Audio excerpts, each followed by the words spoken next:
जैसा जानते हैं कि रिंग रोड जो है अब वो लाहौर की लिटरली एक आर्टरी बन चुकी हुई है। कोई भी बड़ी सोसाइटी हो वो इससे कनेक्टेड है, और आने वाले सालों में जो रिंग रोड की अहमियत है वो मेरे ख्याल से अभी कई लोग हम लोग उसको इमेजिन नहीं कर पाते। मगर अगर आप बाहर गए हैं किसी भी बड़े मेट्रोपोलिस शहर के अंदर, चाहे वो दुबई हो, लंदन हो, न्यूयॉर्क, एलए, तो जो रिंग रोड की कनेक्टिविटी से ज़िंदगी चेंज होती है उस इलाके के लोगों की, वो एक न सिर्फ ज़िंदगी चेंज होती है बल्कि एक बिल्कुल एक नया लाइफस्टाइल जन्म लेता है, जो कि मेरे ख्याल से हम भी उसका हिस्सा बनने जाएंगे इंशाल्लाह आने वाले दिनों के अंदर। सबसे पहले तो मुझे मुझे ये बताएं, how important is this access from ring road, and ये इसकी अहमियत प्लीज़ ज़रा हाईलाइट करिए कि ये जो एक्सेस मिला है हमें रिंग रोड को। बिस्मिल्लाहिर्रहमानिर्रहीम। मेरे ख्याल से हम सब के लिए एक बड़ी खुशी का मौका है, और मैं हमेशा ये कहता हूँ कि मैं ज़्यादा मोटिवेशन जो है ना मुझे अपने क्रिटिक्स से ज़्यादा होती है। हमारे एनओसी के बारे में शुरू में बात की गई कि एनओसी इनको नहीं मिलेगा, अल्हम्दुलिल्लाह वो 55 डेज़ में मिला। उसके बाद हमारी बेसिकली जो कनेक्टिविटी है वो 3 रोड से है प्रोजेक्ट की, जिसमें एक जीटी रोड है, एक रिंग रोड है और एक सियालकोट मोटरवे है। तो हमारी समझ लें कि ये जो एक्सेस थी रिंग रोड से, ये बैकबोन भी था। ऑलरेडी हमें जो जीटी रोड है उससे जो रेलवे अंडरपास है उसकी हमें हमारी एनओसी हो चुकी हुई है। रेलवे की जो ट्रैक है उसकी डाइवर्जन हो रही है, उसके बाद उसकी एक्सेस शुरू हो जाएगी। और हमारे लिए एक बहुत बड़ा माइलस्टोन था कि जिससे हमने ये जो रिंग रोड है इससे ऊपर एक्सेस ली है। और ये बेसिकली हमारी जो 350 फीट की जो मेन बुलेवार्ड है उसके साथ इसकी कनेक्टिविटी होनी है और ये प्रोजेक्ट के एंड तक जानी है। इसके अलावा हमारी जो तीसरी एक्सेस है वो सियालकोट मोटरवे की है। तो आई थिंक कि ये हमारे लिए बहुत बड़ी एक चैलेंजिंग काम भी था, क्योंकि इससे पहले एग्जिस्ट नहीं करता था रिंग रोड्स के ऊपर से किसी भी न्यू हाउसिंग प्रोजेक्ट को एक्सेस देना। एग्जिस्टिंग हाउसिंग का तो लॉस थे जिनको एक्सेस दी भी गई है, लेकिन न्यू हाउसिंग के लॉज नहीं थे। तो ये मैटर टेकअप किया गया, गवर्नमेंट के साथ बात की गई और उन्होंने हमारे पॉइंट ऑफ व्यू को समझा और एट द एंड उन्होंने जो है हमें एनओसी ग्रांट कर दिया। तो मेरे ख्याल से ये हमारे प्रोजेक्ट की एक और प्रॉस्परस फ्यूचर के लिए बहुत ज़रूरी थी।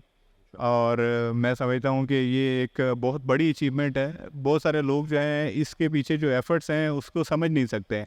ये एफ़र्ट मैनेजमेंट ही समझ सकती है कि जितने एफ़र्ट किए गए, और अल्हम्दुलिल्लाह आज हम कामयाबी से इस जानिब अब रवा दवा हैं। और इंशाल्लाह मेरे ख्याल से कि हम अगले 20 से 25 दिन के अंदर उसके ऊपर जो है हमारी जो टेम्परेरी एक्सेस है उसके ऊपर काम शुरू हो जाएगा, और वो हमारे जो भी इवेंट्स होंगे लोग इंशाल्लाह उससे जाया करेंगे। अच्छा, तो ये एक बड़ी कमाल बात है। तो वर्क आप कह रहे हैं कि अगले 20 से 25 दिन में इस पर काम शुरू हो जाएगा, जी इंशाल्लाह ताला practically on ground. Practically on ground इसका काम शुरू हो जाएगा। ये एक बड़ी कमाल बात है माशाल्लाह। और यकीनन जब ये चीज़ कंप्लीट होगी उसके बाद जो माहौल बनेगा वो एक और है। मुजीब साहब, मुझे ये बताएं, Lahore smart city is an attractive place for overseas Pakistanis, और ओवरसीज़ पाकिस्तानीज़ जैसा कि हम जानते हैं कि पाकिस्तान भर के अंदर जितनी भी डेवलपमेंट हो रही है आपकी रियल इस्टेट के अंदर, उसका एक बहुत इंटीग्रल पार्ट है। तो जो इसमें ओवरसीज़ पाकिस्तानीज़ का जो ब्लॉक्स हैं वो बड़ी प्राइम लोकेशन पे, what new opportunities do you plan to offer to the overseas Pakistanis in the coming years? इसमें देखें, हमने शुरू से ही जब प्रोजेक्ट अपना कैपिटल स्मार्ट सिटी भी लॉन्च किया तो हमारा प्राइमरी फोकस था ओवरसीज़ पाकिस्तानी थे। हमारे प्रोजेक्ट का बेसिकली लॉन्च भी मार्च 2018 में कैपिटल स्मार्ट सिटी का वो यूके में लॉन्च किया था हमने प्रोजेक्ट को। गालमन इट वाज 10th ऑफ मार्च।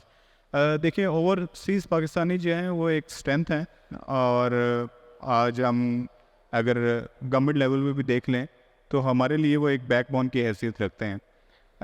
लेकिन इससे पहले एक फ़ियर होता था ओवरसीज़ पाकिस्तानीज़ के अंदर स्पेशली कि वो अगर इन्वेस्टमेंट करते हैं तो वो सेफ़ है या नहीं है उनकी इन्वेस्टमेंट, और फिर ऐसे प्रोजेक्ट्स पे वो इन्वेस्ट कर देते थे जिनके पास एनओसीज़ नहीं होते, या वो आप समझ लें कि उनके पास अगर एनओसी भी अगर उन्होंने ले लिया तो उनके पास एक्सपर्टीज़ नहीं होती थी कि वो प्रॉपर इंफ्रास्ट्रक्चर लेआउट कर सकें। इसके बाद सबसे इम्पॉर्टेंट चीज़ होती थी, क्योंकि they are living in a developed country, और वहाँ का जो इंफ्रास्ट्रक्चर था पाकिस्तान में उस तरह का इंफ्रास्ट्रक्चर नहीं मिलता था। जो स्मार्ट फीचर्स वो वहाँ एंजॉय करते थे वो यहाँ नहीं मिलते थे। तो हम ये जो सारी चीज़ें थी जो उनकी नीड्स थी उनको मद्देनज़र रखते हुए ये डिज़ाइन की गई। अभी अल्हम्दुलिल्लाह हम इसके अंदर बड़ी न्यू जो हमारी इनोवेशंस हैं वो तो ऑलरेडी एग्जिस्ट कर रही हैं हमारी। कि हमने स्मार्ट फीचर्स क्या दिए हैं, लेकिन अब हम सिलिकॉन वैली का जो प्रोजेक्ट है इंशाल्लाह लाहौर और इस्लामाबाद में, उसके अंदर वो शुरू करने जा रहे हैं। मैं सिर्फ आपको उसकी एग्जांपल दूंगा, पाकिस्तान में इतना ज़्यादा शॉर्टफॉल है आईटी एक्सपर्ट्स के लिए कि आरफा क्रीम टावर एक ही टावर है लाहौर के अंदर, अगर वहाँ किसी ने डेस्क लेना है तो 7 साल का वेट टाइम है उसके लिए, अदरवाइज़ आपको मिलता ही नहीं है, क्योंकि जो आपका आरफा क्रीम टावर है उसके अंदर सारा इंफ्रास्ट्रक्चर मौजूद है। तो इन चीज़ों को मद्देनज़र रखते हुए हमने कैपिटल में भी और लाहौर के अंदर भी इसको हमने काम उसके ऊपर शुरू कर दिया है, बिल्डिंग्स के ऊपर काम शुरू कर दिया है, उसका हम मार्केट इंशाल्लाह करेंगे। इसके अलावा जितनी भी हमारे प्रोडक्ट्स हैं, ना सिर्फ ओवरसीज़ पाकिस्तानी को हम करेंगे, ऑफ कोर्स अभी हमारे एक लास्ट टाइम ग्रुप सीईओ जो हैं वो भी असलम साहब, और उन्होंने भी एक वाक़या शेयर किया कि हमारे एक क्लाइंट भी हैं, वो बेसिकली लंदन में उनकी कोई 200 की करीब टैक्सीज़ हैं, तो उनके जो कॉल सेंटर था वो पाकिस्तान में था। तो रीज़न बीइंग क्या हुई कि यहाँ कभी हड़ताल हो जाए तो यहाँ कोई मसला हो जाए तो मोबाइल सिग्नल चले गए, कनेक्टिविटी नहीं, तो उसका सारा दिन बिज़नेस बंद हो जाता था, तो कोई और कनेक्टिविटी होती नहीं थी यहाँ पे। तो उन्होंने वो सारा कॉल सेंटर उठाया और उन्होंने बांग्लादेश शिफ्ट कर दिया। हमने बेसिकली जो टावर्स बना रहे हैं इसके अंदर हम 3 टायर्स इंटरनेट फैसिलिटी दे रहे हैं, और हाई एंड इंटरनेट है इसके अंदर जो इस्तेमाल होगा, ताकि जो हमारे पाकिस्तानी बाहर काम कर रहे हैं उनको यहाँ कॉल सेंटर्स के लिए या किसी फ़ोन सर्विस के लिए या किसी तरह के भी उन्होंने R&D करनी है, वो सारी की सारी यहाँ लैब्स भी मौजूद होंगी और वह यहाँ अपनी एक्सपर्टीज़ को यूज़ कर सकें। प्लस हमारे जो लोकल लोग हैं जो यहाँ रहते हैं और उनके पास इंफ्रास्ट्रक्चर ना होने की वजह से वो अपने आप की ग्रोथ नहीं करवाते, तो ये एक प्रोजेक्ट है जो हम इंशाल्लाह उनके लिए फ्यूचर में शुरू करने चाहेंगे, जिसमें प्राइमरी हमारा जो फोकस है वो हमारे ओवरसीज़ क्लाइंट होगा, लेकिन इसका जो फ़ायदा है वो सब लोगों को इंशाल्लाह होगा।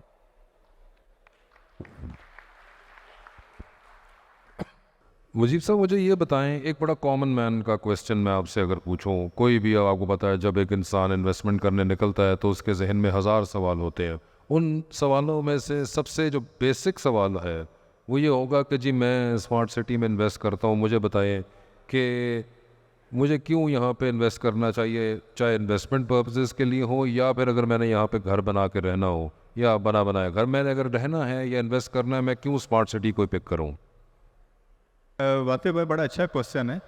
देखिए, अगर मैं फीचर्स के ऊपर मार्केट करना शुरू करूँ, क्योंकि एक USP होते हैं, unique selling points, I can go on with so many points कि हमारे कितने ऐसे पॉइंट्स हैं जिसके बेसिस के ऊपर हम जो है मुख्तलिफ हैं लोगों से। लेकिन मैं समझता हूँ कि सबसे इम्पॉर्टेंट जो पॉइंट है यहाँ पे इन्वेस्टमेंट करने का वो एथिक्स है, वर्क एथिक्स।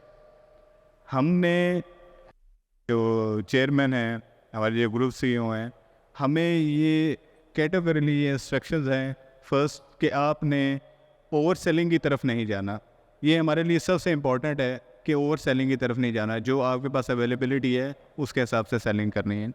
सेकेंडली, जो आपने कमिटमेंट्स की हैं डिलीवरी की, उसको आपने टाइम से पहले या टाइम पे इसको पूरा करना है, कोई ओवर कमिटमेंट नहीं करनी। देखिए, पॉइंट्स ये हैं कि हमारे यहाँ जितने भी बिजनेस होते हैं, यहाँ सारी अपनी बरादरी बैठी हुई है, हमारे लोग ही बैठे हैं जो उनको बेचते हैं, चीज़ों को बेचते हैं। मेरे ख्याल से सबसे इम्पॉर्टेंट चीज़ है कि बिज़नेस के अंदर आप इनोवेशन तो लेके आ सकते हैं और हर बंदे के पास विलिंगनेस हो तो इनोवेशन आ भी जाती है, लेकिन एथिक्स जो है वो कोई लेके आता है। और मेरे ख्याल से सबसे इम्पॉर्टेंट है हमारे बिज़नेस के लिए, और अगर ये एथिक्स एग्जिस्ट करते हैं तो मेरे ख्याल से उनकी जो इन्वेस्टमेंट है ना सिर्फ सेफ़ है, सिक्योर है, बल्कि उसके अंदर अल्लाह के ताला की तरफ से बहुत सारी बरकतें भी हैं। तो मैं समझता हूँ कि ये बड़ा हमारे लिए एक यूनिक सेलिंग पॉइंट है अपने ऑथराइज डीलर्स को बेचने के लिए। देखिए, क्लाइंट्स को जब बेचेंगे तो उसने तो प्रोजेक्ट की एक्सेस देखनी है। हमारा जो प्रोजेक्ट है इस टाइम रिंग रोड के ऊपर है, अभी थोड़ी देर पहले आप LA की एग्जांपल दे रहे थे कि रिंग रोड के साथ साथ क्या चीज़ें चल रही हैं। अब ये देख लें कि इससे पहले लाहौर में ठोकर बिल्कुल डेड होता था, जब मोटरवे बनी वहाँ से लोगों ने आना शुरू किया था, वो सारा एरिया कंजस्टेड हो चुका है। अब वहाँ से भी, अब मुल्तान से कोई लोग आ रहे हैं तो वो भी ये रिंग रोड इस्तेमाल कर रहे हैं। जो लोग फैसलाबाद से आ रहे हैं, सरगोदा से आ रहे हैं, किस M2 यूज़ करते आ रहे हैं, उन लोगों ने भी वहीं से इंटर होना है। वहाँ के सराउंडिंग काला शकाकू, उमरीद के अंदरून लाहौर, फिर सियालकोट से जो आ रहे हैं उन्होंने भी वो जगह यूज़ करनी है। तो ये हब होना है। और यहाँ सिंपल सी एग्जांपल अगर इनको बिजनेस टर्म में लिया जाए, why to invest in Lahore smart city, तो आप ये देख लें कि without having an access from approved access, जब हमारे पास GD रोड पे नहीं थी, रिंग रोड पे नहीं थी, हमारी प्रॉफिटेबिलिटीज़ कितनी थी। तो अब हमारे पास ये चीज़ें आ गई, तो अब इस पे कितनी ज़्यादा प्रॉफिटेबिलिटी इंशाल्लाह जाना शुरू हो जाएंगी। सिर्फ ओवरसीज़ प्राइम की एग्जांपल देते हैं, जहाँ आपको अभी प्लॉट जो है वो जो पोजेशनेबल प्लॉट हैं जिसके ऊपर पोजेशन अवेलेबल है, तो वही जितनी आपने इन्वेस्टमेंट की है उससे 4 टाइम प्रॉफिट के ऊपर है। तो जो ही ये इंशाल्लाह इसके अंदर ग्रोथ आती जाएगी, इसकी एक्सेस बनती जाएंगी, चीज़ें आती जाएंगी, तो there is lot to earn. अभी तो ये सिर्फ यहाँ अर्निंग स्टार्ट हुई है। अभी सिर्फ हमारे जो कनाल के प्लॉट आप देख लें कि जो हमने शुरू में प्लॉट बेचे थे वो 54 लाख 55 लाख का प्लॉट था, उसके ऊपर अभी 1.5 करोड़ रुपया में वो सेल हो रहा है। बहुत ऐसी लोकेशन है जिसमें लोग 2 करोड़ भी मांग रहे हैं जिनके पास लोकेशन है, और अभी हमारी एक्सेस के ऊपर काम शुरू होना है। तो जस्ट इमेजिन कि अगले 5 से 6 महीनों में जब आपकी बिल्कुल स्मूथ हो जाएंगी एक्सेस, तो कितनी अच्छी एक आपके पास प्रॉफिटेबिलिटी मार्जिन है। आज इन्वेस्ट करते हैं तो आपने 6 महीनों बाद, साल बाद कितना ज़्यादा अर्न करना है। और सबसे इम्पोर्टेंट चीज़ कि आपके पास इस टाइम वहाँ दिखाने के लिए बहुत कुछ है। विलास बन रहे हैं, मॉस्क बन रही हैं, स्कूल की बिल्डिंग है, कॉलेज की बिल्डिंग है, हमारे हेड ऑफिस उधर शिफ्ट हो रहा है। तो देयर लॉट जो वहाँ कमिंग वी एक्सपेक्ट कि हम इस इंशाल्लाह भी हमारे 2-3 बहुत बड़े सरप्राइजेज़ हैं, वो हमने इंशाल्लाह अगले महीने के लिए रखे हैं, इनको दोबारा से चार्ज करने के लिए। यानी सर मुझे एंड में एक चीज़ बताइए, how do you visualise the expansion of the Lahore smart city in the coming years? हमने अल्हम्दुलिल्लाह जो इसकी एक्सपेंशन है उसके लिए हमने एक बहुत बड़ा प्लान रखा है। इनिशियली जो इसकी हमारा प्लान था वो हमारा 3000 से 4000 एकड़ था, लेकिन हम जो हमारे पास एग्जिस्टिंग एरिया है अल्हम्दुलिल्लाह इसमें तकरीबन हम 5000 एकड़ से ज़्यादा क्रॉस कर जाएंगे। लेकिन हमारे एक और बड़ा अच्छा हमारी बातचीत चल रही है जो कि मैं अभी डिस्क्लोज़ नहीं करना चाहते। तो उसके बाद लाहौर स्मार्टी जो है इसको हम तकरीबन 15,000 एकड़ के ऊपर ले जाएंगे, और 15,000 एकड़? जी 15,000 एकड़, और ये इंशाल्लाह लाहौर का सबसे बड़ा रेजिडेंशियल प्रोजेक्ट बनेगा। और ना सिर्फ रेजिडेंशियल और कमर्शियल प्रोजेक्ट होगा, बल्कि ये हब ऑफ जिसे कह लें एजुकेशन भी होगा, हब ऑफ आईटी जिसके ऊपर हम स्पेशल फोकस कर रहे हैं। और अभी अल्हम्दुलिल्लाह आपने एक जो लाहौर के अंदर गालबन 11 और 12 जो गेट्स हैं, जो ओल्ड गेट हैं, उसके तर्ज के ऊपर इसका एक विलेज भी लाहौर विलेज के नाम से भी शुरू करने जा रहे हैं, जो कि I think first of its kind concept है लाहौर के अंदर, कि जो ओल्ड लाहौर है उसको एज इट इज़ हम डिपिक्ट करें लाहौर स्मार्ट सिटी के अंदर। Thank you. क्या लाहौर स्मार्ट सिटी में इन्वेस्ट करने का जो बेस्ट टाइम था वो गुजर चुका हुआ है या अभी आना है? बड़ा अच्छा क्वेश्चन किया है वाक़ई भाई आपने। मेरे ख्याल से कि इन्वेस्ट करने का टाइम कभी भी कहीं ख़त्म नहीं होता। आप ये देख लें कि अभी एक्सेस आने से पहले, कंस्ट्रक्शन इस एक्सेस की स्टार्ट होने से पहले हमारी प्रॉफिटेबिलिटीज़ किधर थी, जिसमें सिर्फ लोगों को यकीन था कि यहाँ एक्सेस आनी है। अब अल्हम्दुलिल्लाह एक्सेस आ चुकी है, इसके अलावा तीसरी एक्सेस भी आनी है।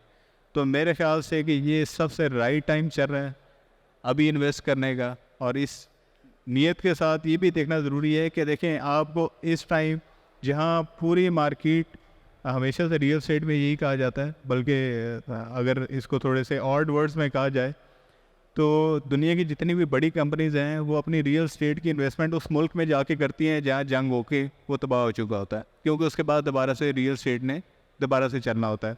तो अभी रियल एस्टेट एक बहुत डाउनवर्ड पोजीशन में था, अल्हम्दुलिल्लाह इसने दोबारा टेक ऑफ करना शुरू किया है, दोबारा चलना शुरू किया है। तो I think this is the best time to invest. और इंशाल्लाह अगले 6-8 महीनों में जो भी इन्वेस्टमेंट है I can foresee, because I know there so many surprises जो हमें पता है कि होने जा रहे हैं। ऑफ कोर्स हम अभी बता नहीं सकते हैं लोगों को, और लेकिन ये है कि जब भी मैं लोगों को ये कहता हूँ कि सरप्राइजेज़ आने वाले हैं, इन्होंने यकीन नहीं आंदा, इन्होंने ये तो आ चुके होता है फिर यकीन आंदा है। तो इंशाल्लाह नेक्स्ट मंथ पे हमारे बहुत बड़े सरप्राइजेज़ हम एक्सपेक्ट करें। तो हमने ऐसा रखा हुआ है कि जो चीज़ें सरप्राइजेज़ हैं हमारे, वो इन्वेस्टमेंट्स को आने वाले दिनों में इसको इंक्रीज़ करते रहें, उनकी जो प्रॉफिटेबिलिटीज़ हैं वो बढ़ती है। ना सिर्फ हमारे जो सेल्स पार्टनर हैं, जो हमारे क्लाइंट्स और मेंबर्स हैं, उनकी प्रॉफिटेबिलिटी ऑलरेडी अल्हम्दुलिल्लाह बड़ी अच्छी प्रॉफिटेबिलिटीज़ में, या बहुत सारे प्रोजेक्ट्स हैं वो बिल्कुल ही नेगेटिविटी में चले गए थे, बड़ा मैं दुआ को हूँ पूरी रियल एस्टेट के लिए, सब प्रोजेक्ट्स के लिए, कि जहाँ जहाँ लोगों ने जहाँ जहाँ जितना जितना इन्वेस्ट किया है उन सबको अल्लाह ताला बरकतें दे और उनके इन्वेस्टमेंट जो है वो उसके अंदर प्रॉफिटेबिलिटीज इंक्रीज हो। इंशाल्लाह इंशाल्लाह तालियां होनी चाहिए इस बात पे कि अभी बेहतरीन टाइम है, टाइम गुजरा नहीं है, जैसा कि उन्होंने कहा और हमने आज देखा है कि एनओसी हमें मिल चुका हुआ है और मज़ीद सरप्राइजेस भी हैं जो कि बता नहीं रहे, छुपा रहे हैं, लेकिन इस बात की गारंटी दे रहे हैं कि सरप्राइजेज हैं और वो होंगे और इंशाल्लाह अगले 1-2 महीने के अंदर हमारे सामने होंगे।